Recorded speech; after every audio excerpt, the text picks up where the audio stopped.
were the other species of human Homo sapiens, Erectus, Neanderthal, etc., a result of failed experimentations when the Anunnaki were modifying humans? Not necessarily failed experimentations. However, we do know that the existing hominid that was here, there were a couple here, one being obviously Neanderthal and the other one being another type of a hominid, which is probably more closely related to us. What was a failed experiment was when they took the first hominids and they tried to clone them. They didn't try to mate them. They didn't want to set up a mating thing and have mating going on and having babies being born and all that. They started first by cloning them. They call it fashioning the people from the people. So they would take people and they would take some essence. When they say taking essence, they're talking about genetic material, and then they would clone them. The problem with the clones were the clones couldn't reproduce. So they got tired of doing the cloning too. They said, well, let these people start mating. They realized they couldn't mate. They could have, but there was no babies coming. They were barren. And so that became a big problem because they needed a workforce that can grow exponentially on its own.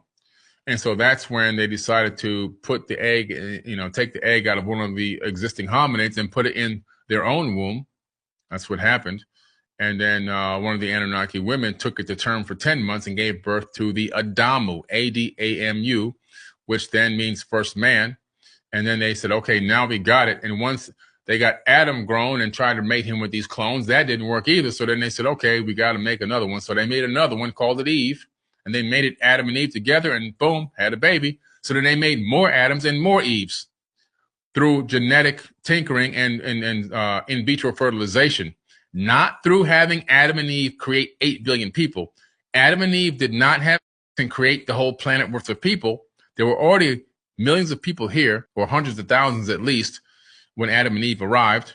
And Adam and Eve were just one of many that were then born in that particular way by taking a zygote and then using in vitro fertilization and then having them mate with each other at different specific times inside of the Garden of Eden, Edin in the ancient texts. It was a mating ground, a mating laboratory, and it would have people mating at specific times so they can continue to make babies.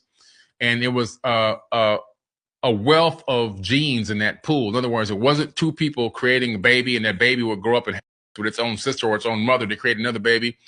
They had created enough genetic material, diversity, the genetic diversity, to allow the species to continue to replicate and produce on its own. You have these two guys here. Eden's been created, and you have a lot of these beings coming through in and out that they've been working with creating. So they started with cloning the existing hominid on this planet and using this cloning technique, which would create a worker, but then it would fail because the worker would die early, would die rapidly, and also the worker could not reproduce. Right? It's like trying to once you made a donkey or a mule with a horse, the offspring can't have any babies. So whatever splicing technique they used to do this, the failure point was that they couldn't reproduce, and it was a lot of work to keep creating more and more of these offspring the manual way. So they came up with an idea. Their sister did actually. She said, "You know what? Tell you what I'm going to do. I'm going to take the baby to term myself." So that was the solution. So what she did was she took one of the hominids from the captured people that were in the Eden, right, in the laboratory. She took an egg out of the woman and added the essence to it, which means they probably genetically modified it or added some DNA or whatever they did. She made a zygote in modern terms, what we would call a zygote, inserted it into her womb during her menses, and then took the baby to full term, 10 months, according to the tablets, 10 months. And then Adam was born, the first genetically modified, what they called to perfection human being, Homo sapien. So Homo sapien, people were already here. Millions of people were on this planet long before Adam even arrived. So forget that Adam was first and Eve was first, and then they were, no.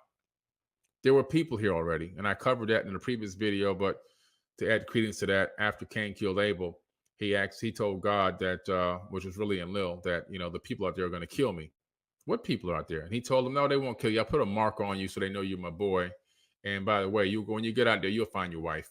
So there were people already here. Many, many, many people.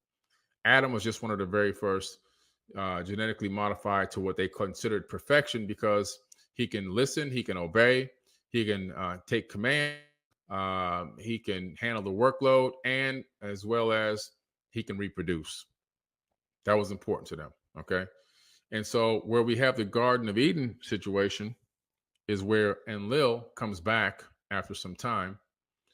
And while he's gone, though, but before he comes back, while he's gone, I'm sorry, he goes away. Before he comes back, Adam and Eve. And how do we get Eve? Well, they figured out that Adam was mating with these other splices that they had created, and it wasn't working. So they put him to sleep, and they took some of his DNA out of his bone, and they created Eve as a clone of him.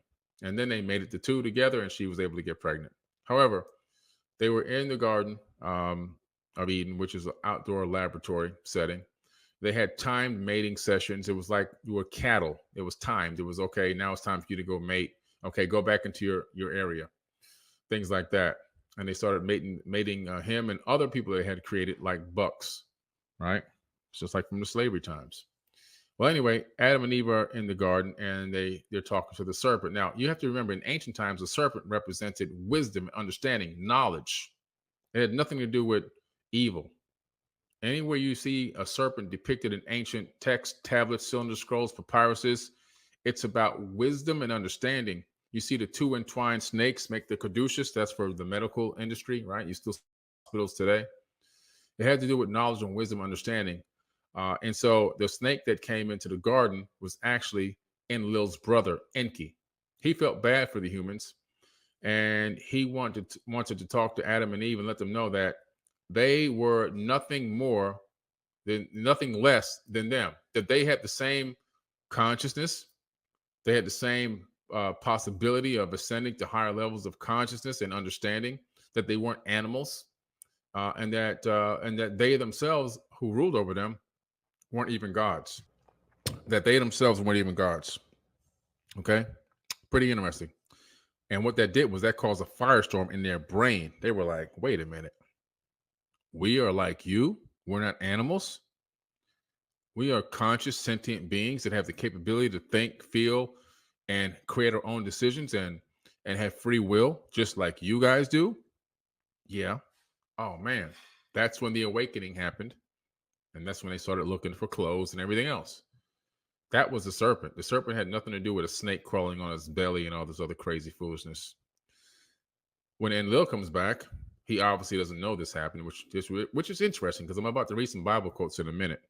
He comes back and he realizes that something's changed with these two. They done woke up.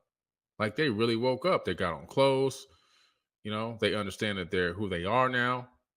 And so he gets pissed off. He gets pissed off at his brother because he realized his brother spoke too much, right? He violated their little rule, right?